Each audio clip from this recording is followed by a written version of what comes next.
Itulah beza besar.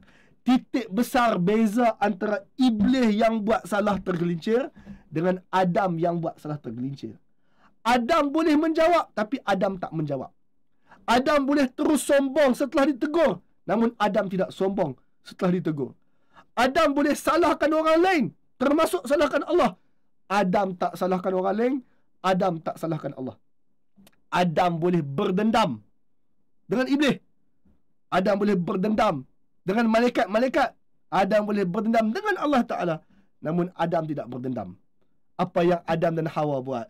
Adam dan Hawa pun kata, Rabbana, wahai Tuhan kami, zalamna anfusana, kami zalim diri kami sendiri. Kami buat salah, ya Allah. Zalamna anfusana, kami berdua ni zalim diri kami sendiri.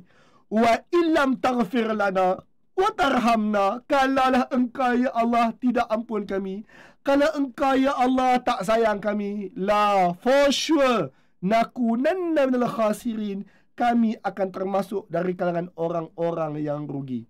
Tuan-tuan, ringkas doa ni adalah Adam mengaku salah.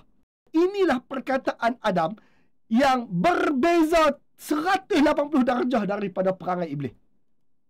Rabbana zalamna anfusana, Tuhan kami zalim diri kami sendiri, kami buat salah. Tak patut aku main dekat dengan pokok ni. Tak patut aku dengar cakap syaitan. Tak patut aku jadi bodoh sampai macam ni. Mengaku salah, habislah. Duk justify kesalahan buat apa? Dan Allah dah tanya, dia dah mengaku salah tanpa suruh dia minta maaf. Ya Allah, ampunkan aku. Kalau kau tak ampun aku ni manusia lekeh lah. Tuan-tuan, sebelum Allah hukum engkau manusia lekeh, kita memperhambakan diri dan kata, ya Allah, kalau kau tak sayang aku ni lekeh lah ya Allah. Kalau kau tak ampun aku ni tak gunalah hidup ya Allah. Tuan-tuan, sebelum Allah hukum, merendah diri dahulu. Sebelum Allah menghina kita, kita hinakan diri kita demi Allah Subhanahu Wa Taala. Sebab tu manusia, umat Islam diajar untuk letak kepala yang mulia di telapak kaki, di lantai, sujud kepada Allah. Kita menghina diri kita bukan depan orang lain. Kita menghina diri kita bukan untuk orang lain.